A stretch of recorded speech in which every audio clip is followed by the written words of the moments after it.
이사야서 9장 1절부터 7절까지 말씀입니다.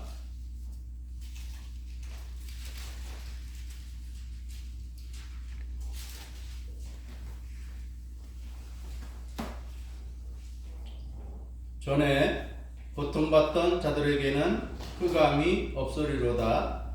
옛적에는 여호와께서 스불론 땅과 납달리 땅이 멸시를 당하게 하셨더니 후에는 해변길과 요단 저쪽 이방의 갈릴리를 영화롭게 하셨느니라. 흑암에 행하던 백성이 큰 빛을 보고 사망의 금을 진장에 거주하는 자에게 빛이 있으리라.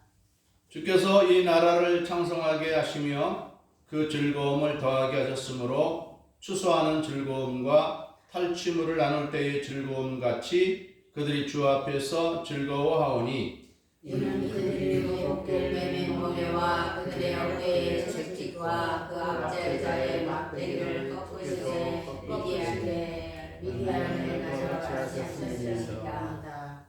어지러이 싸우는 군인들의 신과 피 묻은 겉옷이 불에 석같이 살라지리니 이는 한 아기가 우리에게 낳고 한 아들이 우리에게 주신 바 되었는데 그의 어깨에는 정사를 배우고 그의 이름은 기묘자라 목사라 전능하신 하나님이라 영존하시는 아버지라 평강의 왕이라 할 것임이라. 함께 그 정사와 평강의 더함이 무궁하며 또 다윗의 왕자와 그의 나라에 군림하여 그 나라를 굳게 세우고 지금 이후로 영원히 정의와 공의로 그것을 보존하실 것이라. 만군의 여호와의 열심히 이를 이루시리라.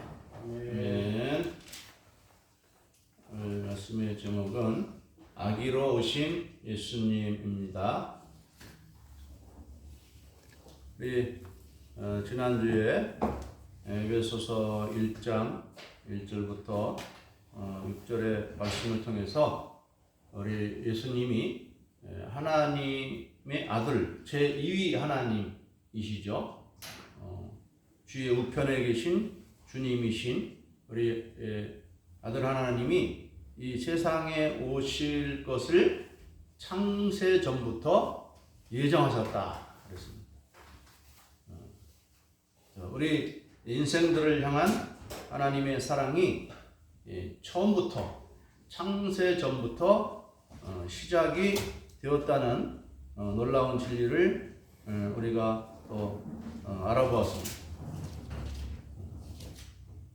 그 이후에 하나님이 이 세상에 예수님 보내주실 것을 예언한 많은 예언들 중에서 이사야 9장의 말씀, 확실한 말씀이죠. 한 아기가 우리에게 낳다, 한 아들을 우리에게 주신 바 되었다 그랬습니다. 그런데 그분이 누구냐? 그의 이름을 말하는데 5가지로 말합니다. 그의 이름. 첫째, 기묘자. 둘째, 모사. 셋째, 전능하신 하나님. 넷째, 영존하시는 아버지. 다섯째, 평강의 왕.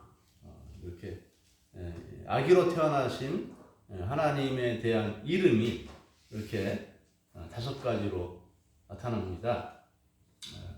우리 첫 번째 이름이 기묘자라는 뜻인데, 이 기묘자라고 하는 것은 아주 우리 이 사람들은 생각할 수도 없는 우리 인간 수준의 차이를 훨씬 뛰어넘는 그러한 능력을 행하시는 분이라는 의미에서 기묘자라는 뜻입니다. 우리도 뭐 그런 용어를 쓰죠. 기묘하다, 묘하다. 우리 인간의 과학도 아주 날로 발전을 해서 요즘에는 또 AI 시대라고 하지 않습니까? 그래서 뭐 무슨 GPT, 챗 GPT, 제미나이 GPT 뭐 이렇게 해서 그 사이트를 열고 뭐 물어보면 뭐든지 다 대답을 해줘요. 오늘 우리가 읽은 말씀도 이 AI한테 물어보면 참 말해줍니다. 뭐 설교도 다 작성해줍니다. 그래서 사실 이 설교 준비할 때 그렇게 고민 안 해도 됩니다. AI에다가 물어보면 다 돼요. 그 정도로 같은 잘 말해주는데 그러나 이 영적인 감동이라고 하는 것은 단순한 지식에서 나오는 것만은 아니죠. 하나님과의 깊은 영적 교통을 통해서 인격적인 만남을 통해서 또 이루어지는 것이기 때문에 우리 건조한 AI의 이 말만 가지고 우리의 심령의 은혜를 채우기가 쉽지 않은 것입니다.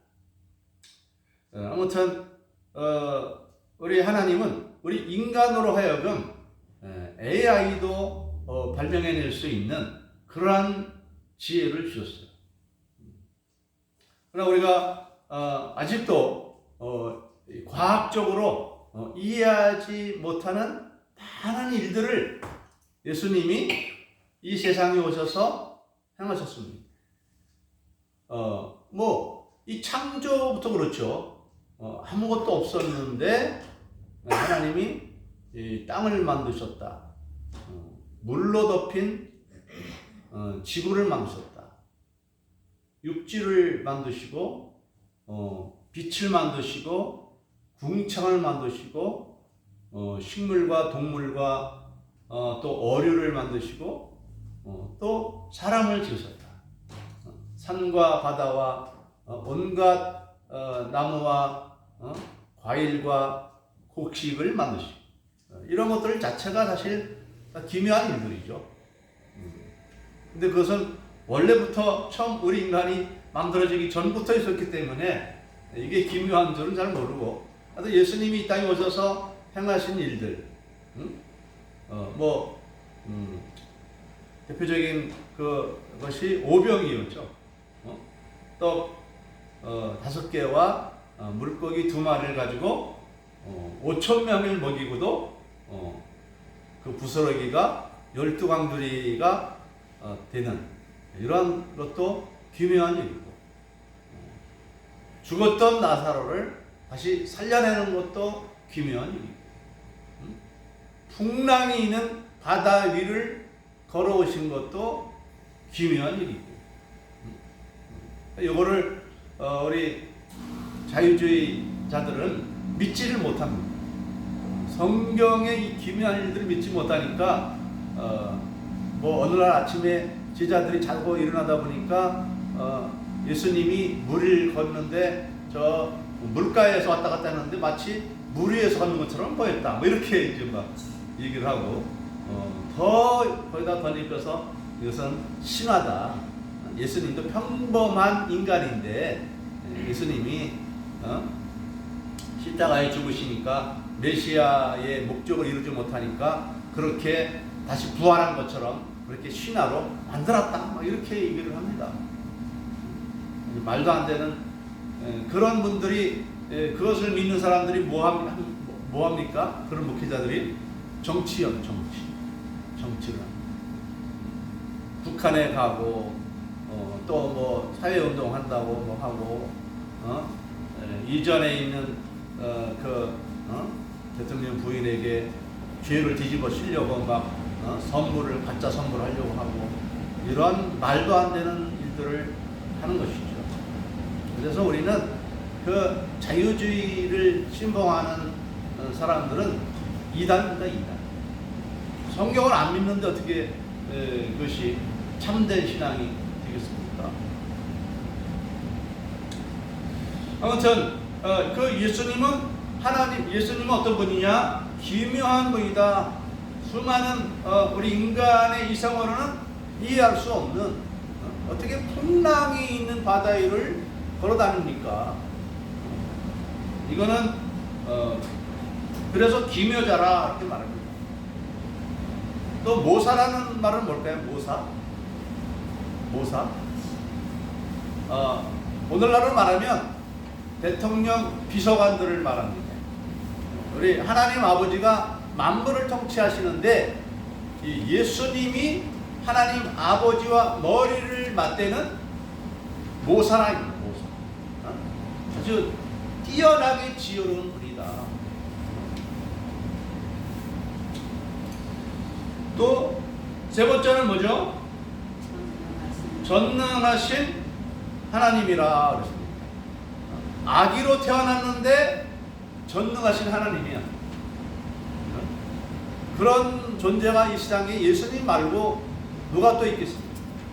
예수님 말고 그 사람도 전능하다고 말할 수 있는 그런 사람이 이 땅의 역사상에서 있었느냐? 예수 그리스도 외에는 없었던 것이죠. 죽으셨다가 3일 만에 부활하시고 또 하늘로 승천하시고 하신 그런 존재가 이 땅에 어디 있느냐 이 말이에요. 전능하시다고 하는 것은 이 하나님 아버지와 동등한 능력을 가졌다고 하는 것을 의미하는 것이죠. 그래서 전능하신 하나님. 그 다음에 네 번째는 뭡니까? 영존하시는 아버지다. 영존하시는 아버지. 이 아버지라는 용어를 왜 쓰죠? 우리가 사람이 태어날 때 물론 엄마를 통해서 태어나지만 그 생명은 아버지로부터 오는 것이죠. 그래서 아버지, 창조하신 분이라는 의미입니다. 우리가 하나님을 아버지라고 부르는 것은 하나님 아버지가 우리에게 생명을 부여해 주셨기 때문에 하나님 아버지라고 부르는 것이죠. 그런데 예수님을 가리켜서 영존하시는 아버지다 이렇게 말하는 것은 예수님이 친히 이 세상에 사람으로 오셔서 이 죄악으로 말미암아 멸망에 이르는 우리의 생명체를 하나님의 사랑받는 영광의 나라에 나아갈 수 있는 새로운 생명체로 우리를 만들어 주셨기 때문에 그래서 아버지라고 합니다.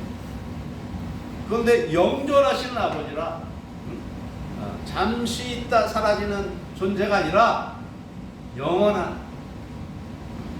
우리의 죄사함의 은혜가 영원한 거예요. 영원. 죄라고 하는 것은 왜 생깁니까? 우리가 의를 행하기에 하나님의 뜻을 온전히 행하기에 불완전하기 때문에 전능해야 됩니다. 우리가 완벽하게 선하고 이렇게 살기 위해서는 우리가 전능할 수 있는 힘이 있어야 되고 능력과 지혜가 있어야 되는데 부족하잖아요. 그렇기 때문에 우리 예수님은 영원토록 우리의 이 죄악을 사해 주시고 우리의 부족함을 채워주시는 그런 분이라는 의미에서 영존하시는 아버지가 되신 것입니다. 다섯 번째는 뭡니까? 예수님의 이름 다섯 번째 평강의 왕이다. 평강의 왕. 우리 그런 이름을 가지고 또 있었던 역사적 인물이 있죠. 누구죠? 솔로몬. 샬롬이란 말 알죠? 샬롬. 평안하십니까? 샬롬. 평안이 있기를 바랍니다. 인사할 때, 만날 때, 기쁨으로 만날 때, 헤어질 때 샬롬입니다. 만날 때도 샬롬, 헤어질 때도 샬롬. 우리는 안녕하십니까? 안녕히 계십시오. 이런 말과 똑같은 거죠. 그 샬롬이라는 말이 바로 평강이라는 뜻입니다. 솔로몬 왕은 평강의 왕, 평강의 왕. 솔로몬 왕 때 그 나라가 어땠습니까? 국내적으로나 국외적으로나 평안했어요. 그래서 성전을 7년 동안 짓고 또 왕궁을 또 14년 동안 짓고 그렇게 건축을 하려면 이 나라가 평안해야 되죠. 전쟁이 일어나면 그런 거 할 수가 없잖아요. 그런데 바로 예수님은 평강의 왕이다. 어떤 의미에서 평강의 왕일까요? 예수님 어떻게 평강의 왕이 되실까요? 자, 그래서 우리 9장 1절에서 보면 이렇게 되어 있습니다. 1절에서 보면 전에 고통받던 자들에게는 흑암이 없으리로다 그랬어요. 자, 이 평강의 왕이 오심으로 말미암아 어떤 일이 생기냐면 고통받던 자들에게 흑암이 없어진다 이렇게. 흑암. 그래서 말하는 흑암이라는 것은 뭘까요? 뭘 말할까요? 흑암. 실제로 흑암은 아니죠. 물리적인 흑암은 아니죠. 항상 해가 매일같이 아침마다 떠오르기 때문에 우리 물질적인 흑암을 말하는 것이 아니죠. 이것은 바로 영적이고 정신적인 흑암을 말하죠. 사람들이 하나님을 알면 내가 누군지를 알고 또 그 하나님을 통해서 우리에게 영생의 길, 생명의 길, 행복의 길을 우리에게 제공해 주셨죠. 이것이 바로 율법과 복음의 말씀이죠. 우리가 마땅히 살아야 할 길을 하나님이 알게 해주시는 것이죠. 사람을 만들어만 놓으시고 막 방치하시는 하나님이 아니죠. 우리 부모가 자녀를 낳고 그냥 네 알아서 커라 이렇게 하는 부모가 없죠. 그 하나하나 또 언어를 가르쳐주고 생활 방식을 가르쳐주고 하죠. 그처럼 우리 하나님이 우리 인생들을 창조하신 이후에 우리를 사랑하시고 우리에게 또 가르쳐주고 어떻게 생활해야 될지 어떻게 행동해야 될지 우리 원래의 처음 하나님 만들어 놓은 사람은 죽지 않는 죄가 없으므로 죽지 않은 영생하는 존재였어요. 그런데 그 죄라고 하는 것이 어떤 때부터 이루어졌습니까?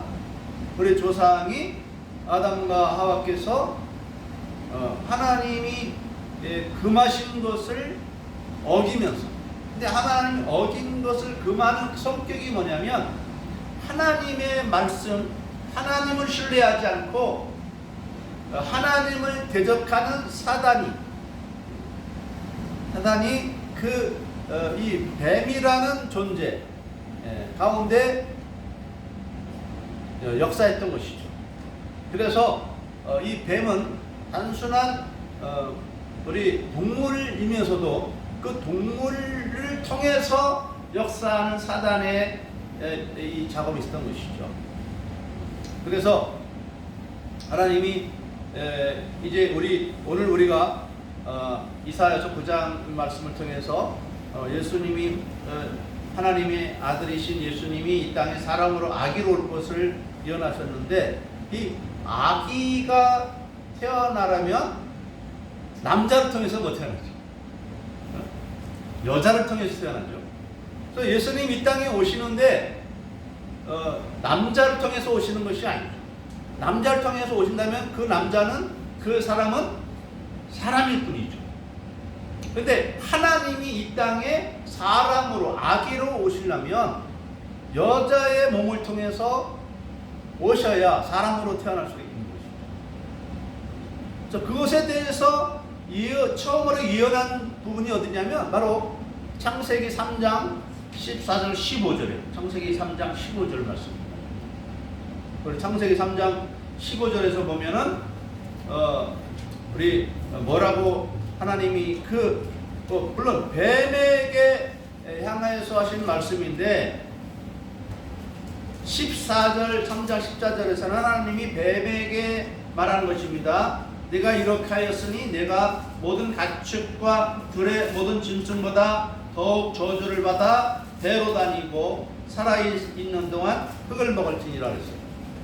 그래서 뱀이 실제로 흙을 먹는 것이 아니고 이제 기어다니도록 땅바닥을 그 몸으로 기어다니도록 함으로써 그 몸에 항상 흙이 묻을 수밖에 없죠. 이제 그런 의미에서 흙을 먹으리라고 말씀한 건데, 그래서 이것은 이제 이 뱀에 대한 물질적 저주죠. 그래서 이 말씀은 뱀이 처음부터 이렇게 몸으로 기어다니는 그런 형태가 아니었던 것 같아요.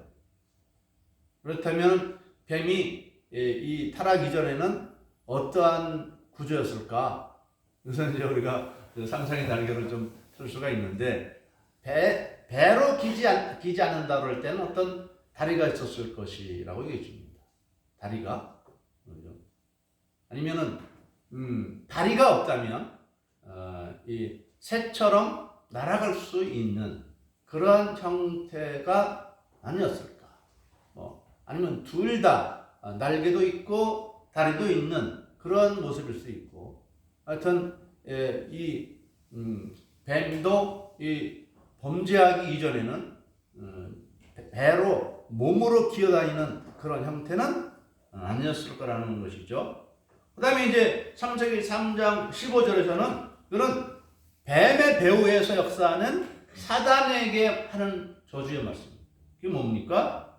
내가 너로 여자와 원수가 되게 하고 내 후손도 여자의 후손과 원수가 되게 하리니 여자의 후손은 내 머리를 상하게 할 것이요 너는 그의 발꿈치를 상하게 할 것이니라. 여자의 후손이 나오죠. 여자와 여자 후손이 나오는데 이것이 요한계시록 12장 5절에서 이것을 아주 분명하게 나타내 줍니다. 그래서 우리 이 3장 15절에 대한 해석이 결코 자의적이 아니고 성경적이다는 것을 알려드립니다.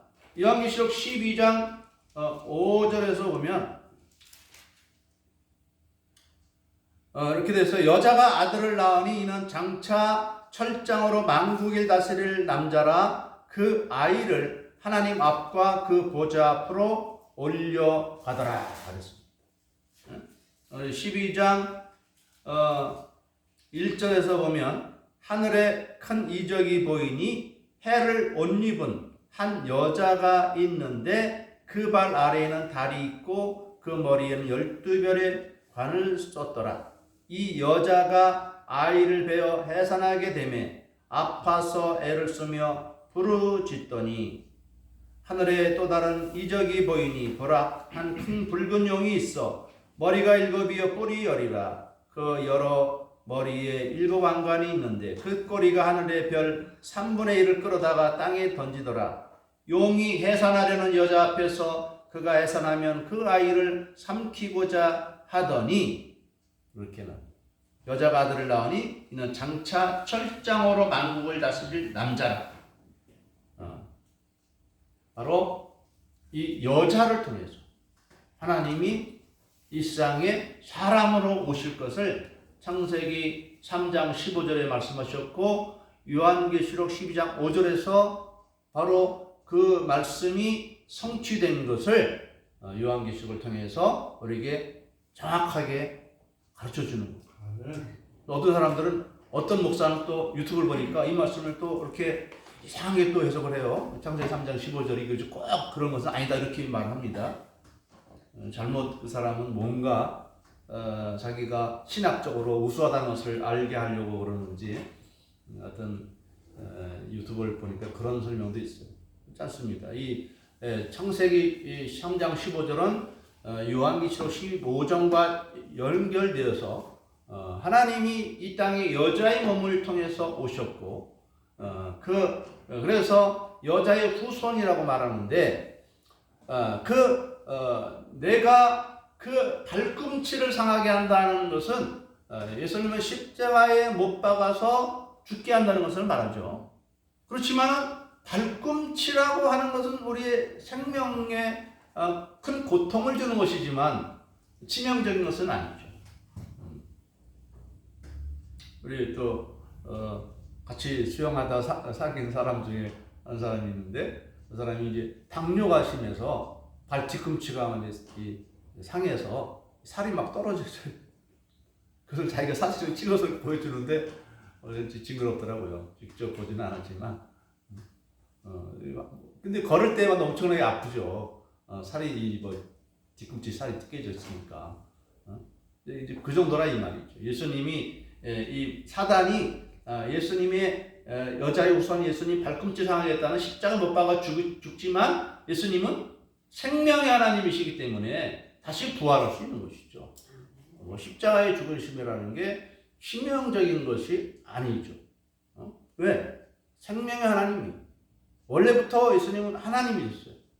사람의 몸을 입고 오셨던 것이기 때문에 다시 부활할 수도 있고 지금은 하나님 우편에서 이제 전능하신 왕, 전능하신 하나님, 영전하시는 아버지 평강의 왕으로 통치하고 계신 것입니다. 그런데 그 여자의 우선은 어떻게 한다고 했어요? 사단의 뱀을 상하게 한다. 머리를 상하게 한다 이렇게 나왔어요. 이것도 마찬가지죠. 상하게 한다는 것이지 완전히 없앤다는 것은 아니죠.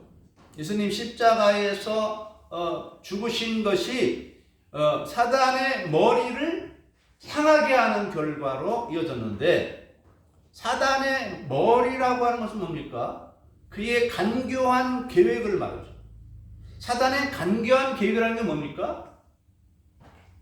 우리 인류의 조상 아담과 하와를 멸망시킬 때부터 거짓으로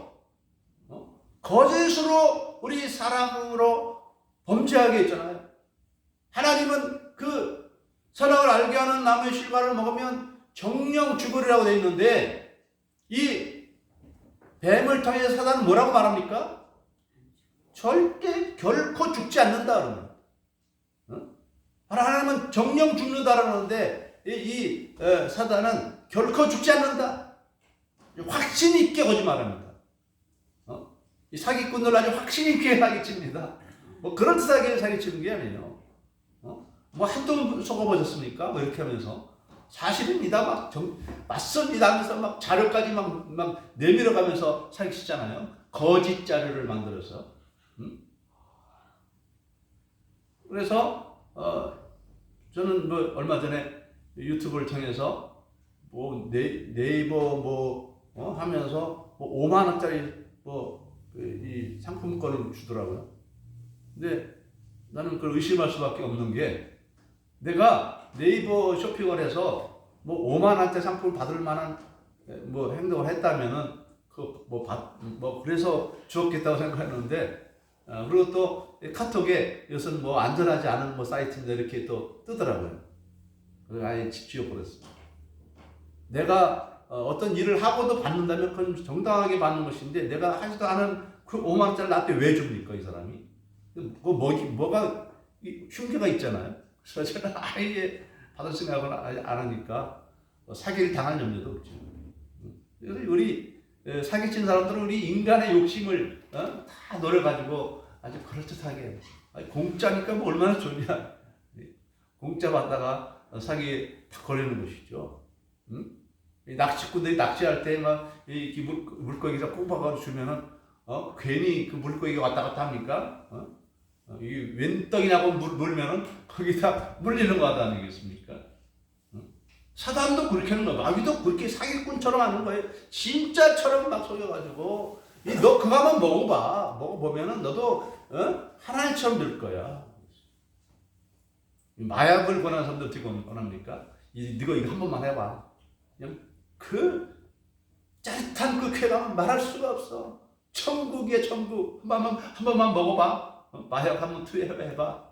마약 한 번만 딱 이제 주사를 먹거나 어떻게 하나 할 때 투입을 한 번만 하면 그 다음부터는 이제 그 다시 한번 그 짜릿한 맛을 맛보기 위해서 한 번만 더 하다 보면 거기에 중독되어서 못 튀어나오는 거죠. 우리 인간도 마찬가지. 응? 나도 창조주 하나님이라는데 그냥 무시해버리는 것이죠. 무시해버리는 것. 또 하나님 그렇게 할 수 있는 자유의지를 주셨어요. 하나님 말씀 안 들을 수도 있는 자유의지를 주셨어요. 그래서 우리 인간은 진정한 자유의지의 사람이고, 지난주에 말씀드린 하나님이 우리에게 섬김과 예배를 원하는 것은 강요에 의해서 하는 것이 아닌 거죠. 강요라면 우리 예배가 진정한 예배가 안 되는 것이죠. 기쁨과 감사로 드리는 예배가 진정한 예배. 하나님은 우리 인간에게 그것을 요구하시는 거예요. 그래서 우리 인간에게 자유를 주었더니 다 사단에게 속아가지고 내가 하나님이야. 하나님 나에게 간섭하지 마십시오. 난 내 인생 내 마음대로 살겠습니다. 그렇게 살다 보니 삶의 결과가 무엇입니까? 오늘 우리가 보는 역사적인 현실이죠. 전쟁하고 싸우고 다투고, 조금 권력이나 돈이나 좀 있으면 막 그냥 큰 소리 치고, 권력이 없는 사람, 돈 없는 사람 멸시하고 무시하고.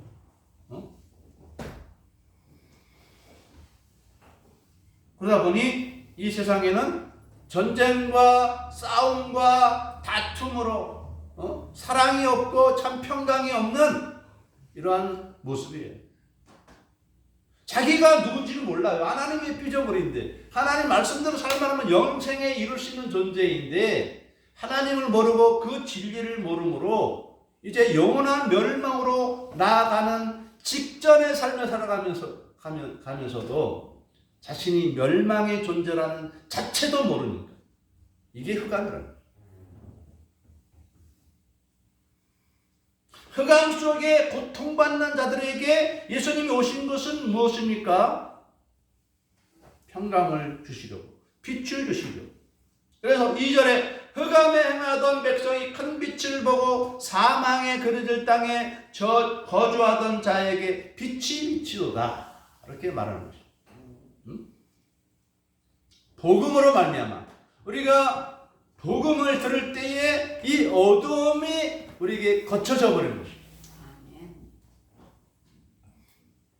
근데 스물론 땅은 납달리 땅은 이제 이 갈릴리 지역에서 예수님이 처음으로 복음 사역을 하셨고, 거기서 또 오랫동안 사역하셨어요. 왜냐하면 이 남쪽 유대 땅, 구약 시대에는 유다 사람들이 아주 하나님 신앙이 좋아서 거기서 다윗 왕도 나왔고, 유다 지파가 굉장히 강성했잖아요. 그래서 지금도 이스라엘 사람들을 가리켜서 유대인이라고 그러잖아요. 유다의 이름이 그 정도로 힘이 있고 그러한 상태였지만, 예수님 시대는 정반대가 됐어요. 바리새인들, 서기관들이 아주 이끌어가는 그러한 사회가 되어서 예수님을 가장 극렬하게 반대했고, 결국은 십자가 못 박아 죽이기까지 한 사람들이 되었습니다. 반면에 이 북쪽에 있는 이 사람들은 이 구약 시대에는 다 이방인 가까이 있어가지고 그 우상 숭배의 영향력도 많이 받고, 또 전쟁이 일어나면 첫째로 제일 먼저 침략 코스가 돼서 가장 고통받던 사람들이 바로 스불론, 납달리 이 지역입니다. 갈릴리 지역. 그런데 예수님 때는 안 돼요. 예수님 때는 여기 워낙 이 사람들이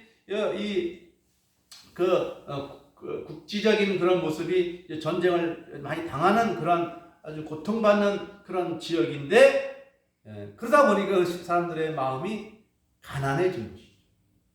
말씀도 부족하고 지식도 부족하고 경제적으로도 어렵고. 이 복음이라는 게 꼭 머리가 좋고 선지부 사람들을 예수님 잘 믿는 거 봤어요? 우리 대한민국도 왜 교회가 이렇게 점점 약해지고 있는가? 선진국이 되면서 우리나라가 교회가 약해지는 거예요. 왜? 자기가 이제 머리가 있다 이 말이에요. 좀 안다 이 말이에요. 그러나 갈릴리 사람들은 그렇지 못했어요. 잘 아는 사람들 다 어디 있습니까? 다 유대 땅이 있어요. 유대 땅이 있어요. 예루살렘 중심으로 그쪽 사람들이 다 똑똑하고 다 그런 사람들이었어요. 제사장들이고 바리새인 서기관들이고.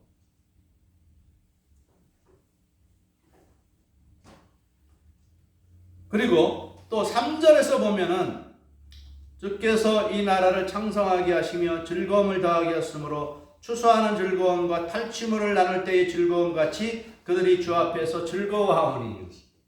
이 복음을 듣고 이 구원의 감격에 이를 때에 우리 각 성도가 처음으로 예수 믿고 구원의 감격에 사로잡힐 때 뭐가 주어집니까? 기쁨, 즐거움. 그래서 갈라디아서 5장 22절에 있는 우리 성령의 아홉 열매 중에 두 번째가 바로 뭡니까? 기쁨입니다. 기쁨. 사랑, 희락, 화평거리는데 이 희락이라고 하는 것은 기쁨을 말합니다. 영어로 말하면 joy입니다. joy. 기쁨. 기쁨이 구원의 감격의 기쁨이 있는 것이죠. 물론 이제 어려서부터 이렇게 교회 다녀서 예수 믿은 사람들은 그런 극적인 그런 변화가 없지만 그래서 한번 우리 어려서부터 예수 믿던 우리 사람들은 중간에 어떠한 홍역 같은 과정을 한번 거쳐야 돼.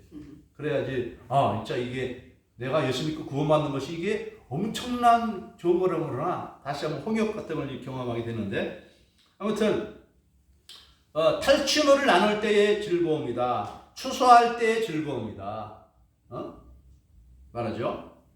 그리고 또 더 나가서 4절에서 보면 이는 그들이 무겁게 맨 멍에와 그들의 어깨의 채찍과 압제자의 막대기를 주께서 꺾으시되 미디안의 날과 같이 하셨습니다. 그랬습니다. 미디안의 날. 이 미디안이 힘쓰던 시대가 어떤 시대일까요? 그 시대에 나타났던 위대한 사상, 횃불을 들고 등불을 밝히면서 했던 이 기드온 300명의 용사가 미디안의 13만 5천 명 대군을 겨우 300명 군사로 물론 이제 그 외에 머나세 지파, 에브라임 지파도 같이 전쟁에 나중에 참여했지만은 하여튼 이 300명이 중심이 돼서 미디안 대군과 싸워서 승리했어요. 그때처럼 바로 예수님이 평강의 왕으로 이렇게 하셨다 그러는데 이건 다 영적인 전쟁이죠. 예수님이 무기 들고 싸움 봤어요? 예수님은 정치하러 세상 오시지 않았어요. 눈에 보이는 나라를 세우려고 오지 않았어요. 그래서 예수님이 부활했을 때 제자들은 예수님이 이제는 나라를 세울 줄 알았어요. 나라를. 국가를 세울 줄 알았어요. 근데 국가가 아니었어요. 예수님이 세우신 나라는 바로 교회였어요. 교회가 하나님의 나라예요. 교회들이 여기저기 세워지고 이방인들이 주님께로 돌아올 때 이것이 사단이 떠나는 역사고 하나님의 나라가 견고히 세워지는 역사가 일어난 것입니다. 그래서 예수님 이전에는 이스라엘조차도 이게 과연 구원받은 하늘나라 백성인지 의심스러운 그 영적 생명이 시들시들해져가는 상황이 바로 예수님 오셨을 때의 시대예요. 그래서 그때 지도자들이 영적 지도자들이 바로 제사장들과 바리새인 서기관들인데 이 제사장들은 이 성전에서 제사를 드리고 이 바리새인들은 각 회당에서 이스라엘 백성들에게 성경을 가르쳐 주던 성경 교사들이었어요. 목회자들이었어요. 그 시대의 목회자들이 다 빗나가고 삐뚤어지고 올바른 신앙이 떨어져 있기 때문에 그 이스라엘 나라의 영적 상태도 위태로운 상황이 있었는데 예수님이 오심으로 말미암아 엄청난 승리가 이루어지는데 그것은 이방 땅으로 이 복음이 이제 밀려가기 시작한 것이죠.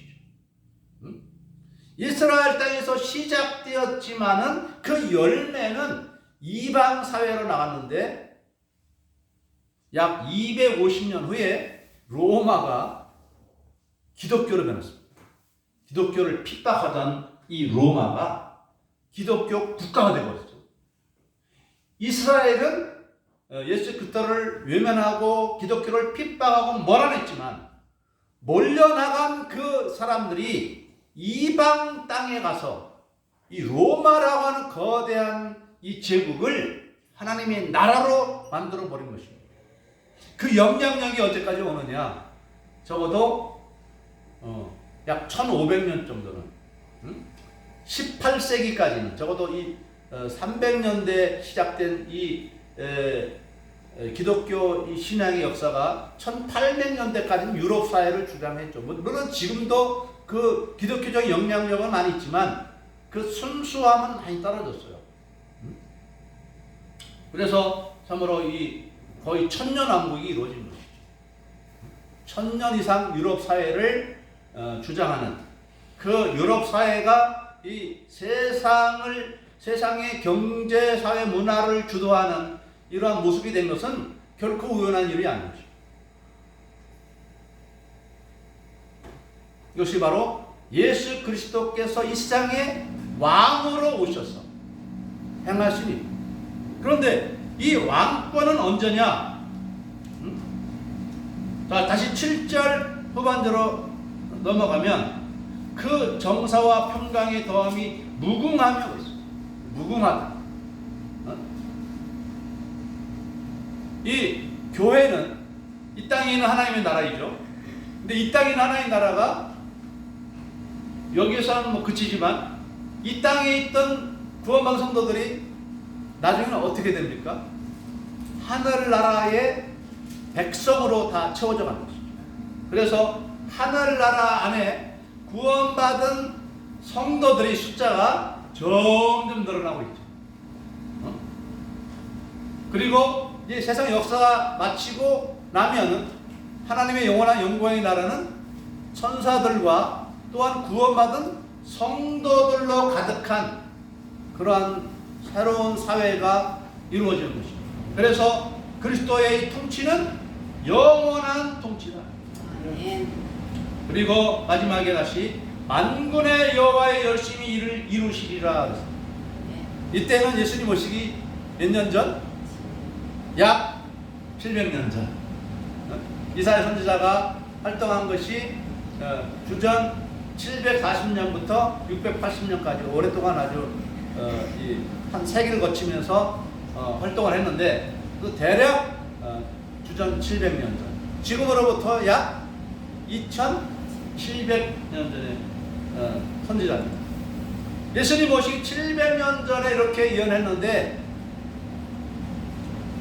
만군의 여호와의 열심히 일을 이루신다고 그랬어요.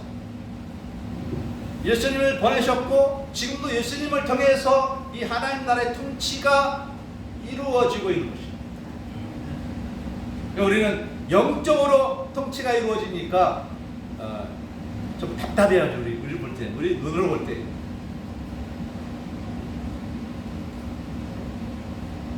우리 나라를 위해서 염려하는 분이 있는데 이게 물질적으로는 안 됩니다. 영적으로가 먼저. 복음화되면, 우리 사람들이 복음화되면 정의를 구하게 됩니다. 그래서 그 7절에 다시 한번 그 정사와 평강의 더함이 무궁하며 또 다윗의 왕자와 그의 나라에 군림하여 그 나라를 굳게 세우고 지금이 오래 영원히 정의와 공의로 그것을 보존하실 것이라. 하나님의 나라는 정의와 공의가 완전히 이루어져요. 이 세상처럼 악인이 감히 통치할 수 있는 세상은 아닙니다. 의로우신 하나님과 예수 그리스도께서 통치하심으로 말미암아 하나님의 나라에는 완전한 정의와 공의가 이루어져요. 불평등 없습니다.